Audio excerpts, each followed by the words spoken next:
someone, someone told me about a place that a homeless man could go and he could sleep and they wouldn't wake him up. They'd feed him and they wouldn't put him out. And I said, boy, that's my kind of place. I got to find it. And I came to Amazing Love Ministry. I like somewhere around a little after Halloween. And they knew nothing about me, but my birthday was in November, and they sung happy birthday to me and gave me a cake, and they didn't know anything about me. And I was like, wow, this is something. And ever since that day, first I was a client, then I became a volunteer, and I haven't stopped coming back since. Because what Jim and Barbara does is the most amazing thing that any two people could do for anybody that's hurting and that's lonely, that needs a friend, and just need someone to say they care. Mm-hmm. What Jim and Barbara do here, you can't put words to it, because they restored my faith in believing what God can do. Because for a long time, I didn't think God cared anything about me. For those of you that don't know, I spent 27 years on the streets from Atlanta, Georgia to Miami and back again. I did the entire trip. Some of it I walked, some of it I rode, and some of it I just plain got by on it. I slept under bridges, I ate out of garbage cans, I've done it all. But never in the 27 years that I was on the street that I ran into a place like Amazing Love Ministries. Amazing Love Ministries has volunteers and has people that actually care about you. We open our doors at 1 o'clock and we're here till sometimes 9, 9:30, 10 o'clock at night. Monday, Wednesday, and Thursday, to show people that we care, that the Lord is alive and He really does care for you. Because if He can change me, He can change anybody. Amen. Because I used to think that nobody cared about me. You know, me and God had plenty of conversations, arguments, and He won all of them. I just didn't know it. But I questioned Him, I cursed Him, I just didn't know if God existed. And the God of my grandmother was not the God that I knew. Because my grandmother would say, take it to the Lord, leave it there, and He'll take care of it. Well, it didn't work that way for me, because every time I left it there, my problems got worse. And I was like, God, why is this happening to me? And one day He showed me why it was happening to me. He said, because I need you to just show people what I can do. He said, you say I can't help you, but I can. And He did it. He put people in my lives that changed my life. He took me from 27 years of sleeping under bridges and eating anywhere and sleeping anywhere I can, and He put me in my own place. And not only did He put me in my place, He furnished it. And He set me up where all I have to do is give my time and my effort and my heart and my love to Him. He said, I want you to show people what I can do. And I'm like, well, Lord, I'm the wrong one you got for that. I ain't nobody gonna listen to me. I said, I've done too much wrong. I've done things that when you wake up in the morning, you can't look in the mirror. And I said, why do you think someone would look at me and listen to what I have to say? He said, trust me, I can do it. And here it is, 2014. I've been clean and sober for 2 years. Woo! Way to go, Barry. And I did 9 programs and couldn't do that. I did 9 programs and I flunked all of them, but one, and the one I did pass, I relapsed after I graduated. And that was I just didn't think it would happen.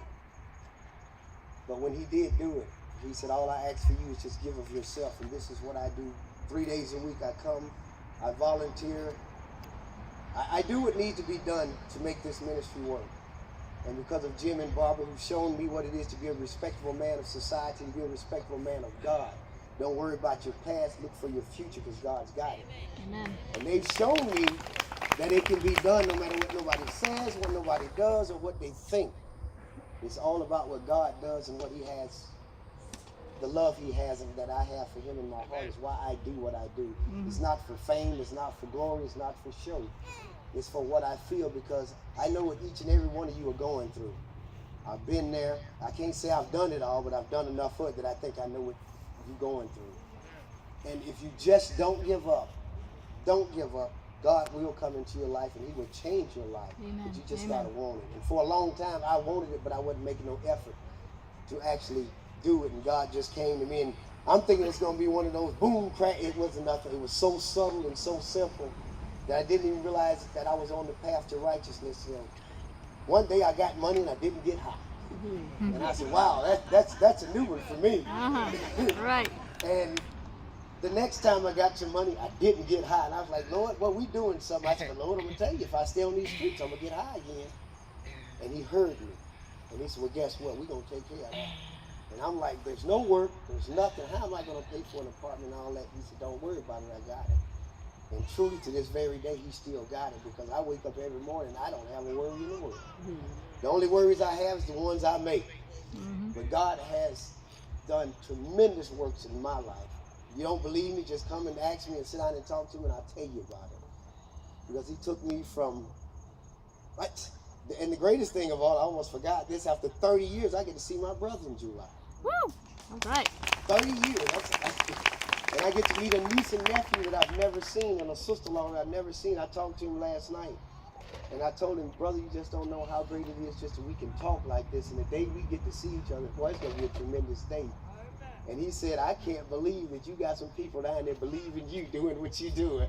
And he said he's got to come here and see it. And I said, yeah, the two elderly people you meet don't think they crazy, but you know, they do what they do out of the love of God in their heart. Because I tell them all the time, you should be in a rocking chair somewhere, taking it easy, but yet you come and you give all you have to guys like me and the people like this. And I just want to say, Ms. Barbara, I thank you. I love you. Amen. Amen. And this ministry will thrive because it's what this community needs. And so, even when you're gone, it'll still be going. And we'll thank you, and Mr. Jim, I'll thank you till the day I die for what you've given back to me. And I just want to say, you guys keep coming back, keep supporting them. Come volunteer, come give some time, come see what we do. Because one day we're going to house, not just feed. And when that day comes, it'll be a glorious day for Amazing Love Ministries, because it hurts to feed you guys and send you away and you have nowhere to go. Right. But one day, God is going to take care of that. And we're going to be able to house you, educate you, GED, you name it. We're going to be able to do it right here in this property. Woo! And I hope I'll be around to see it, because God is going to truly bless. He's already blessed it. He's going to continue to bless it. And if you guys keep coming back and keep giving us a hand and keep praying for us, you'll see it happen. Thank you. All right, Barry. Woo!